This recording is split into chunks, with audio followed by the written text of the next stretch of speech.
Oh, look at that. Look at that. So Mark Dutton's been forced to play weather forecaster.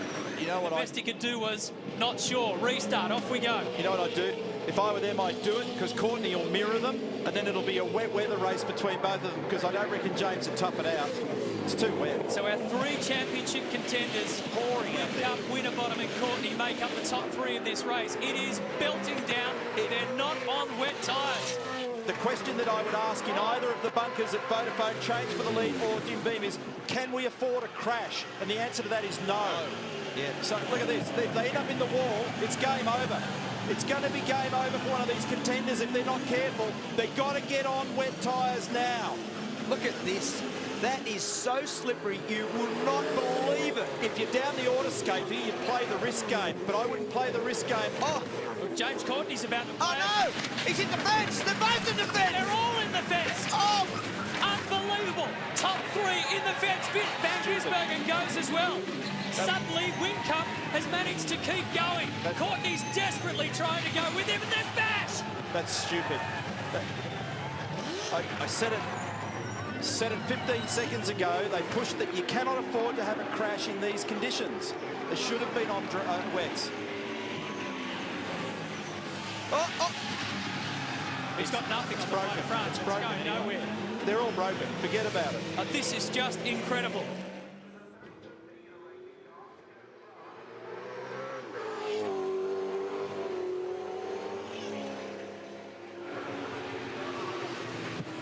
This could end up being a red flag, which means that if it's red flags, it could backdate. I need to see where we're at in percentage terms.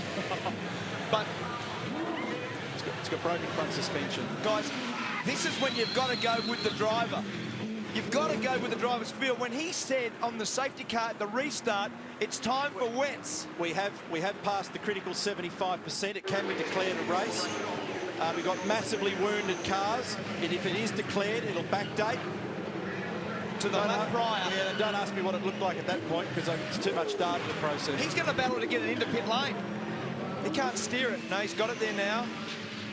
Oh, now, I totally echo your remarks. The driver, he was saying, I need wets. They're playing way too much of a theoretical laptop game and not enough racetrack game. Look at that. That's what. So that's what happened to Craig Lowndes' car as he went slamming into the rear of James Courtney's car. Okay.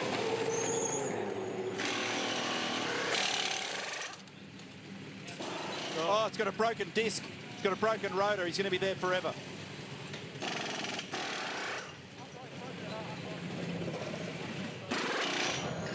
Yeah, you can see there, because not only smashed this, but the upright is broken clean in half. That's going nowhere. So that's one championship contender gone for the day. Now, what's it look like at the other end of town? Because it doesn't look much prettier on this. It's gone too. He's going nowhere. Adrian Burgess, sporting director. This thing is broken. These two guys are going to get big fat zero. James Courtney, to make matters worse, he's turned into the wrong garage. They're going to have to push him around and get him in the right garage. This is a mess. It is belting down in pit lane at the moment. It couldn't get any worse. Guys, where is Winterbottom? Because if these blokes score zeros, Winterbottom you're going to have to focus on here because he could grab points. He's down in 13th. What's the state of his car? Have a look at the damage on Lowndes' car after running into the back of James Courtney at turn 5. Well, if they thought Jamie Whincup's car was bad, wait until they see what's happened to Lowndes'. Alex Davison stuck. Todd Kelly was stuck there. It's like a wrecking yard. Mark Winterbottom is the big question. Where is he? What damage has he got? He was the first one to go. The Watts linkage has gone on that as well. The rear is wobbling all over the shop. There's not much that isn't gone on it.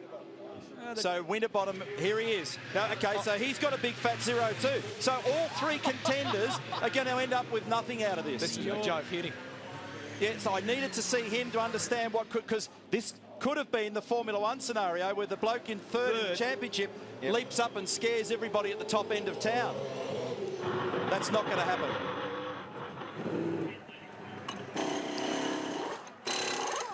Well, when they pull this off, you watch. Now, if they get it off, I'm going to be interested in whether this gets declared, and if it does, when the declaration happens, if it happens, it could have impact on the result and the championship because of who was leading second, third and so on at the time. But the longer it trickles on... Well, I'm pretty sure that Jamie Whincup was leading the race. When we go back... It may not get declared. Depends on how many cars are scattered So this where. is what happens. So Whincup follows these guys in. Winterbottom's the first to go. Courtney goes in. Whincup's gone in. There they are, championship contenders. Then they 1, 2, crunch 3. again. Van Gisbergen gets into the mix. Now you keep an eye on Craig Lowndes, who gets speared over to the left-hand side. There's still cars hitting the fence left, right and centre. And then there's Michael Caruso. Todd Kelly will arrive on the picture sooner or later because he couldn't go anywhere. And then watch this. Oh, that's from Jamie Whincup. There's Courtney. This is a championship moment evaporating in the middle of a rainstorm. But it's the status quo. So it's a reset for tomorrow. So forget about the championship contenders. They've actually all neutralised each other.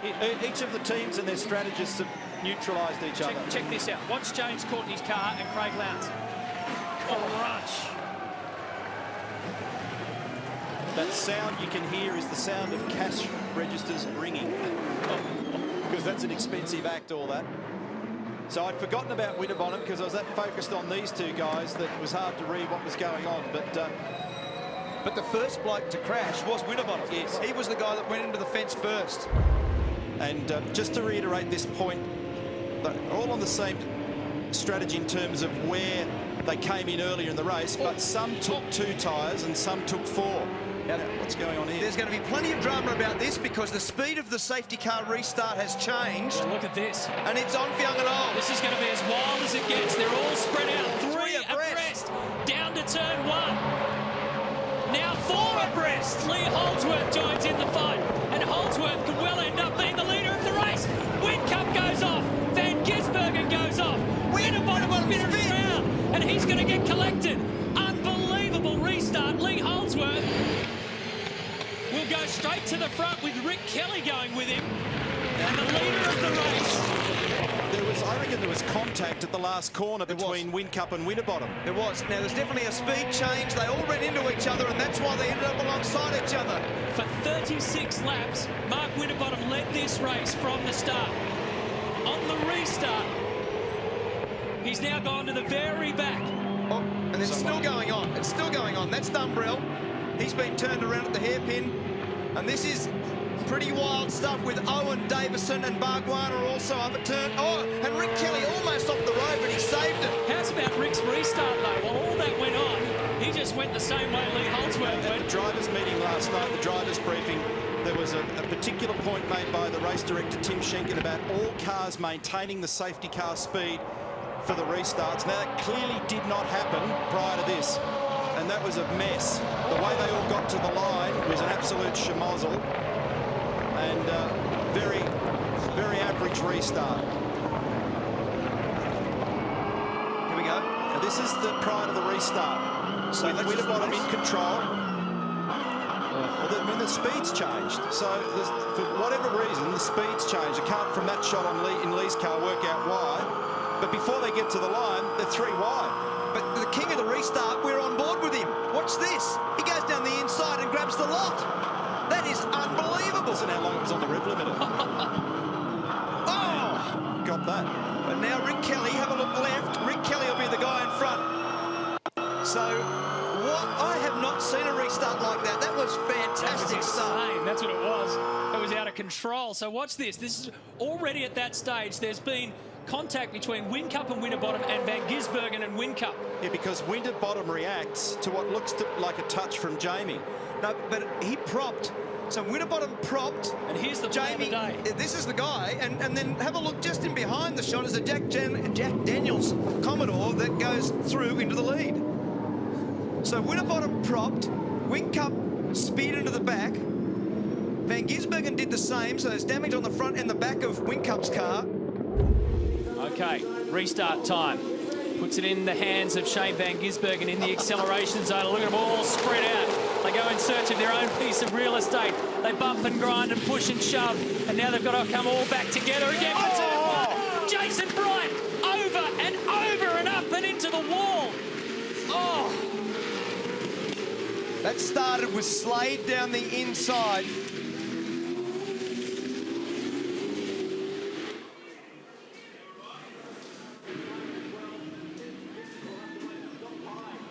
Huge damage to car 16 of Scott Pye again.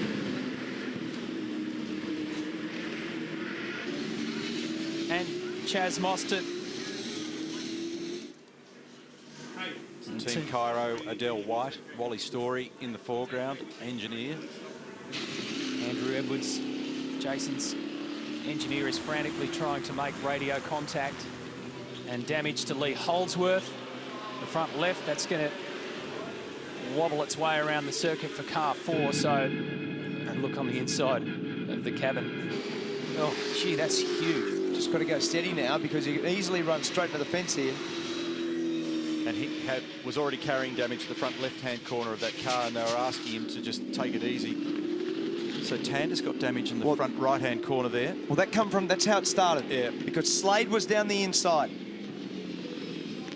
That's how it started. So Slade was down the inside with Tander and Courtney, 3 abreast, team cars. Van Gisbergen's come in, by the way.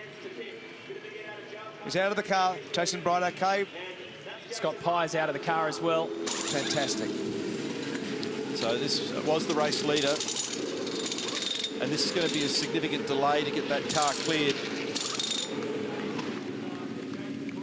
But Brighty was involved in a pretty big crash at the Bathurst 12 hour that he wound up in hospital for. He was checked out and okay. So that's 2 enormous shunts in the space of just a few weeks. The hard thing when you're upside down in the belts is actually to be able to safely maneuver yourself out of the car. When electronics in the car after a prescribed period don't sense any action from the crank trigger, the electronics in the car shut down. Here's the replay. This will give us some explanations. We'll try to come in together. So it's Tim Slade leans on the Holden Racing Team car, which just sends Team BOC Commodore flipping into the air. This was what happened. They all fanned out and then they all came back in, and it was never going to work.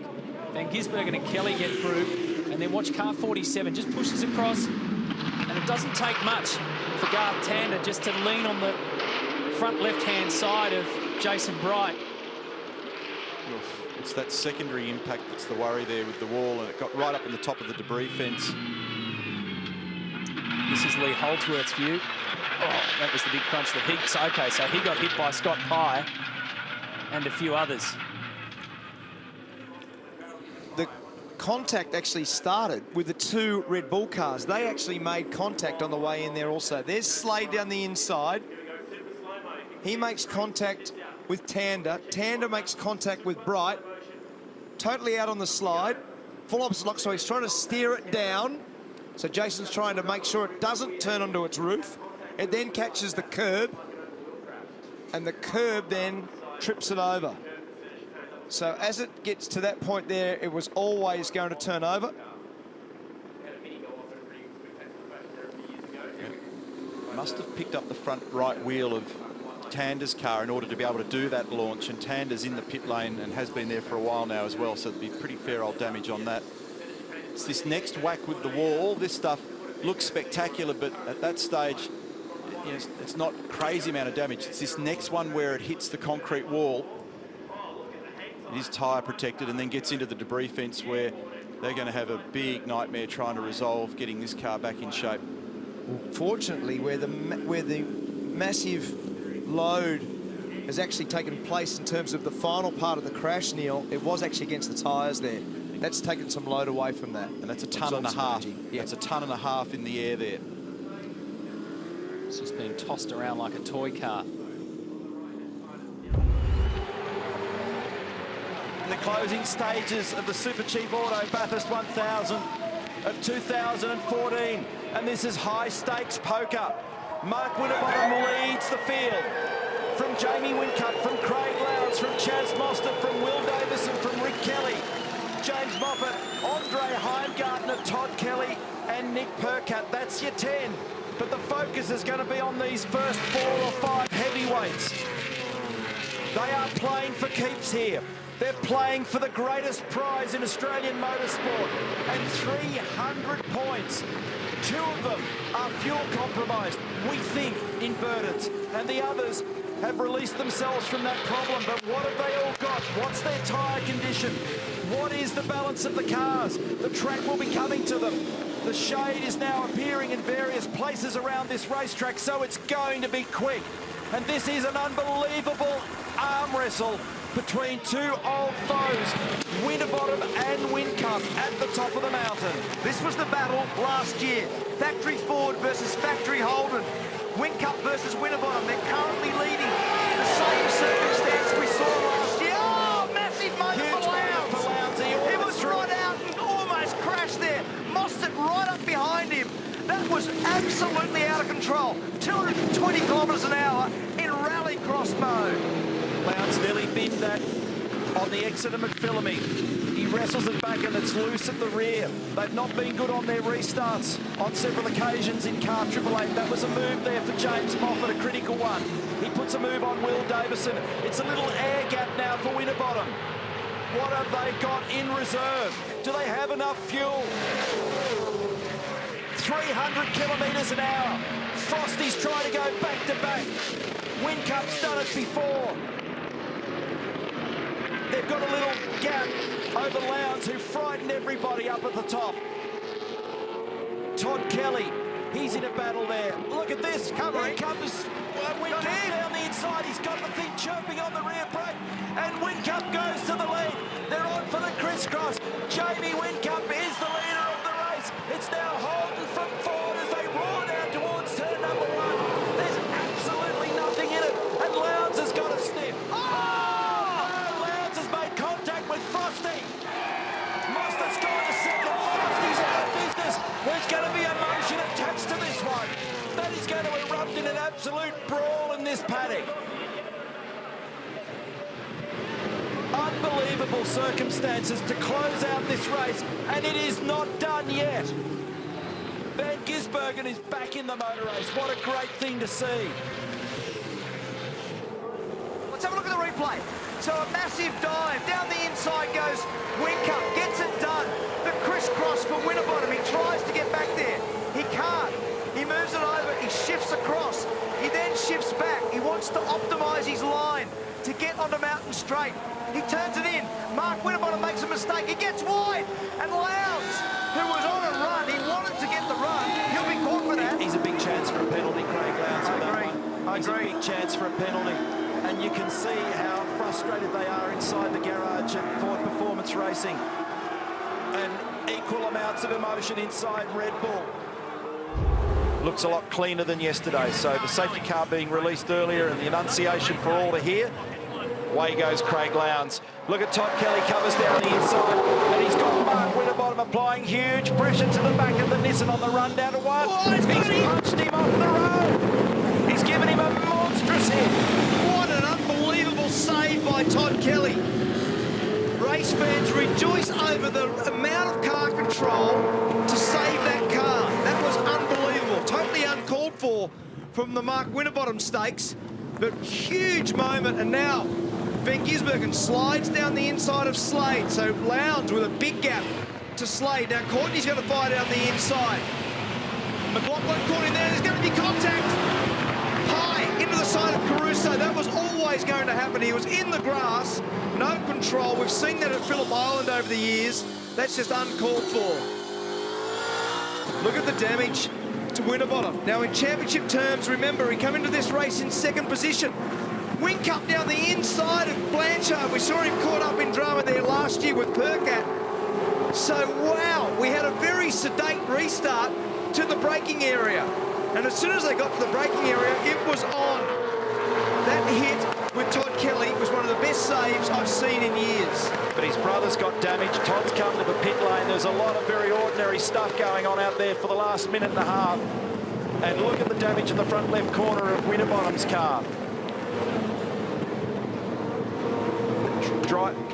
Drive-through penalty for car 8. So let's have a look at what happened. It looked like it was a relatively clean restart. And I was talking about the pressure because I saw it out the combox window that Winterbottom was applying to Todd Kelly. And I want to go mute down here at the end and just listen to this.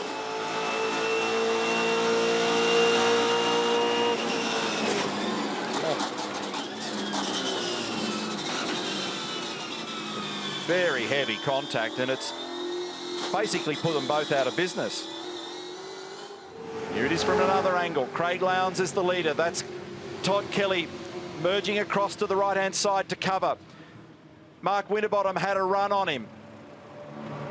And then as he came across... It was because he moved over. He's misjudged it. Here we go. Getting very close to... Oh, there's some games being played up here with Shane. Shane's alongside him. They're bumping. They're bumping along the straight. He wasn't in front of the control line. This is a great move by Van Gisbergen. He's going to get this done. He's played the card. He's run early. He's bumped him all the way down the straight, and he's out-muscled him. Great move, Shane Van Gisbergen. We were somewhat mystified, wondering what was going on, and it's still going on, and he's turned him. McLaughlin has turned Van Gisbergen at turn 2. Does Shane survive that one? That's a pivotal moment in the championship. McLaughlin will be in serious trouble over that, and a huge amount of damage for Whincup. Now, this is a championship changer, not only by the mistake and the drama we saw at the start, but the contact with McLaughlin on Van Gisbergen, and now the resultant damage on the front of Whincup. Remember, he's in second in the championship. He won't finish this race based on that. Look at that, the guy's getting ready. This is a big one for Red Bull Racing with 2 cars out on lap 20 of 31. Big damage on David's car as well. Front and rear on the Erebus Penrite entry. So Jamie's just battling on there at the moment, both of them, but they're going to have to deal with the damage, particularly on that car. Reynolds may get away with it, but I doubt it. But for Whincup, there's no way he'll survive this. So what a disaster. What a bizarre restart. So the rule is you can overlap prior to the control line, but you can't overtake prior. Oh. So David Couchy saying, well, have a look at this guard. He's over and out, so he's had to back it off. He knows he's in serious trouble, and it's the loaded front. So you can't get away with a tyre rubbing at this place with a right-hand front tyre that possibly could fail as a consequence. Look at that there, under investigation, all right. So, now, the guy that's ideally positioned here at the moment is in actual fact Fabian Coulthard, who stopped on lap 16. Here's the replay of the start. This was baffling. So the contact's the part that's interesting me. I don't understand why that needed to happen. Provided there was an overlap and he wasn't in front of the control line, then Shane's allowed to be there, but the contact was weird. Yeah, there's some dodgy car stuff going down the start-finish straight, and he was on the inside. He timed it very well, so you can see he hasn't overlapped. Oh, sorry, he's got the overlap, but he actually hasn't rounded him up at this point. But he does later on. So he gets to turn 1, he makes that move. Now, this is the interesting one. Check this out. Because he brakes, he gets the car stopped, and bang. Yeah, but did Scott have someone... There's damage on the front of David's car. So I wonder whether that happened just prior to the rotation of McLaughlin. Here we go. This might tell us. Does he get hit? No. Yep. No, so McLaughlin was definitely on his own there. Yep. So he'll be in strife. He'll go to the back because there's heaps of gap there. And that's the damage. Right. Yes. So as they all pop up. There's the radar. That's our spot where we are. We think this is just a short band, a small band. But who knows? So again, another gamble. And you have to gamble this time on the weather. They're gambling on the fuel. And if they're gambling on the weather, that means they're gambling on the tyres. There's a bit of gambling going on out there. A lot of gambling. We've got 18 laps remaining. Indeed. Some of them haven't today. Track position is owned by Shane Van Gisbergen. That's Garth Tander right on him. Nick Percat, David Reynolds, Scott Pye's in there. Craig Lowndes is out of sequence. He's down the order of 16th, and he's gone. Shane Van Gisbergen has gone down the escape road at 23. We've said it over and over all week. They keep on doing it. Tander went with him. Nick Percat is the leader of the race. How did that happen? That's unbelievable. The man you put your money on. The guy who's the master of the wet conditions goes off. Now Tander's spun. Boston's involved. Campbell's involved. Can you believe the chaos we've Safety cars breed safety cars. That's big problems for Chaz Mostert. So people shaking their heads. That was Rob Nash at Pro Drive Racing Australia. After all that work, after 6 hours and 30 minutes, Chaz Mostert, the 2014 winner, has got to a lap 145. And he's got a pile of trouble. Reynolds gets up the inside. He rattles on the back of Percat. The race continues. So hard to process all that. Van Gisbergen ran wide. Tander ran with him. It was like the seas parted for Nick Percat. But they are gambling. Can they get to the end?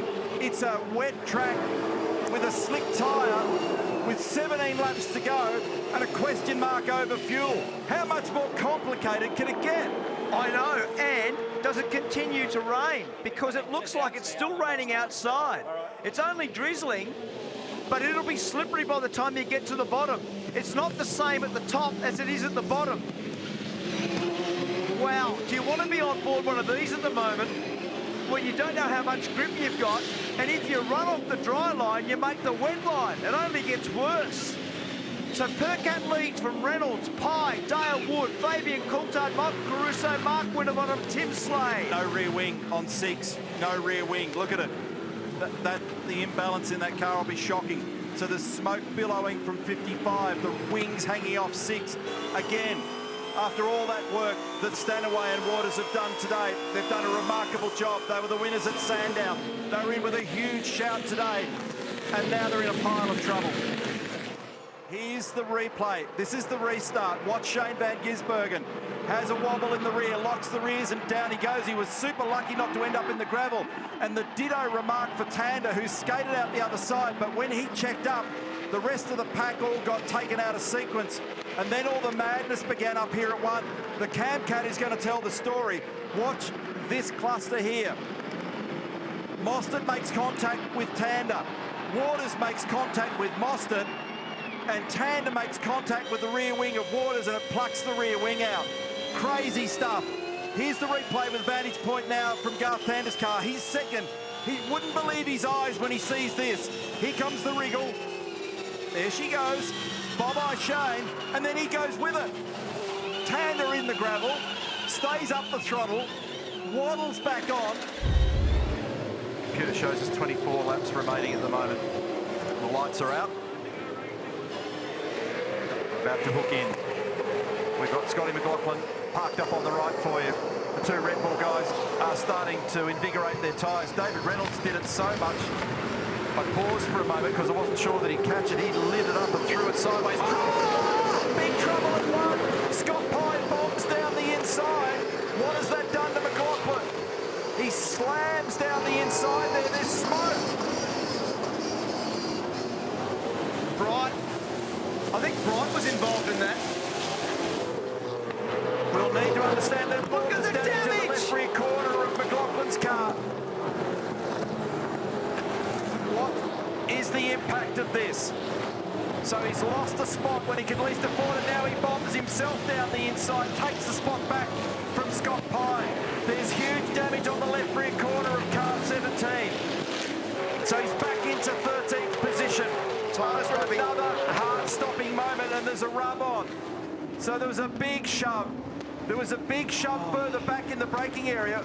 I need to understand more about that. What a mess at turn 1. Now, did anybody get into the back of McLaughlin, or was he being pushed into there? He was being pushed. I reckon it may have been Jason Bright. And there's Bright. You watch, bang! That contact is severe. But we'll go back and have a look a little bit earlier, because here we go. So this tells a little bit of a story. There was a gap at that stage. No, McLaughlin's done that on his own. He wasn't being pushed. Yeah, the first contact. But that's what I mean. There's a big gap at the start. So McLaughlin was into the back of Tander, but they were all checked up. Yeah. But the initial contact is McLaughlin on Tander. Yes. That's what checked everybody up. I was wondering to begin with whether McLaughlin had been pushed into the back of Tander. Initially,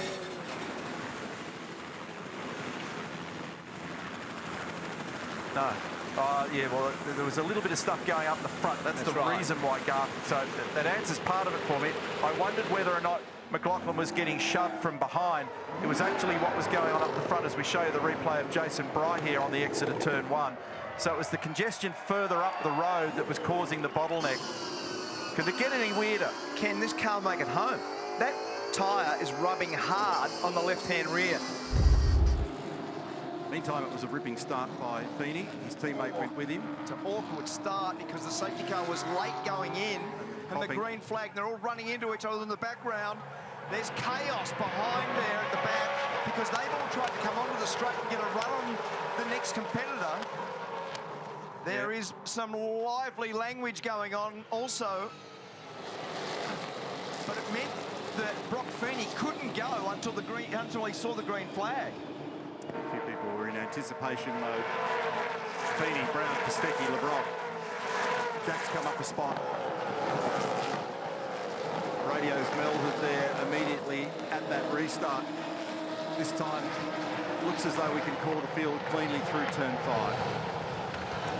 You've got to feel sorry for Cooper Murray after doing such a great job to make it into the top 10. And there was contact actually, and it was Macaulay Jones and Aaron Love on the run into turn 6 there, as I saw the Cool Drive car getting all crossed up. Still going on. Yeah, you were feeling for Cooper Murray because that's not the sort of thing that you want when you've qualified so darn well, but he can still hold his head high based on what happened in qualifying. Down the inside comes David Reynolds on Cam Waters. People throwing rocks everywhere in the final corner out of turn 14. Tiny margin, Feeney over Brown, 0.2 of a second. It's 1 second spread between Feeney and Kostecki. There's a little air gap between Brown and Kostecki. Jack LeBrock is hustling his teammate in 4th position. There's a few people that have made pretty significant gains out of all the madness at the start. So Percat up 3, Evans up 5, Winterbottom up 6, Mostert up 5 again to 15th from position number 20. And his teammate Ryan Wood's gone with him. Now check this out for restart strategy. The critical points are you can't overlap before the apex of turn 14, the final corner. And you can't overtake before the control line. So getting the car up alongside the car in front is going to be critical. And it's one of those ones now that the go point, the time that Feeney picks for this, is a really critical decision by Brock Feeney. There you go, he's covered it. That's exactly why. So Brock's got control of the field. And the great risk in Darwin is that people fire up in the background before they get the cue. And if you pass before you get to that line, there's trouble. We've got a problem. In the background, someone has fired into the wall. It's exactly what I was just talking about. So we've got LeBrock in the wall down here. And what happens is people start to make a move, and that wheel, errant wheel blazing down to turn 1. They go before they get to that control line. So a lot of anger on the radio in the background. We apologise for any of the language, and we've got more trouble at turn 5, and so forward cops one down there, and we've got a safety car for the 2nd time in this race. Chaos in Darwin. Seriously, that crashing on a straight is completely ridiculous, and it's all predicated on not understanding that you can't overtake before the control line. So you've got guys braking on the straight. Ryan Wood was the other car there. You can't do that. Everyone should be accelerating at that point. Have a look at the damage on Stanaway's car.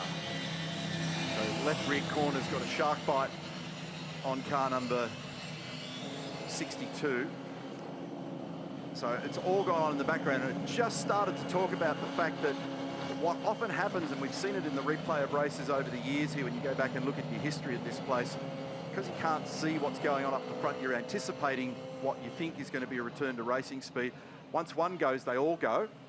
So there's a monkey see, monkey do element to it, and then people start to pass, and then there's a check-up and contact. So we've got that scenario, sadly, again, that's triggered our 2nd safety car, and we've got next to no laps, logical laps, banked and done here. So we've got car number 62 back in the lane, left rear on that car looking highly damaged.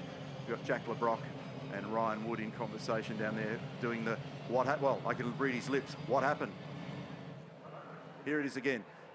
So the leaders are doing their thing. The trouble is further down the pack when they start to scramble and people are passing and then there's a checkup. Someone's had to brake. That's what's happened. Yeah. Because they're going to pass a car before the control line, which is what the restriction is. But someone's actually had to put their foot on the brake on the main straight, and that causes all the legacy effects that you've just seen. Have a look at the damage on Jack Le Broc's car now. I reckon it comes from in Stanaway land there with Jack Le Broc. That's what's happened there, and Will Brown was so lucky to avoid that. He was 5 wide. They were 5 wide at that point. Let's have a look at Will's viewpoint. See, the control line, we haven't got to it yet. So contact on the front straight before they actually got there. And then trying to sort yourself beyond it.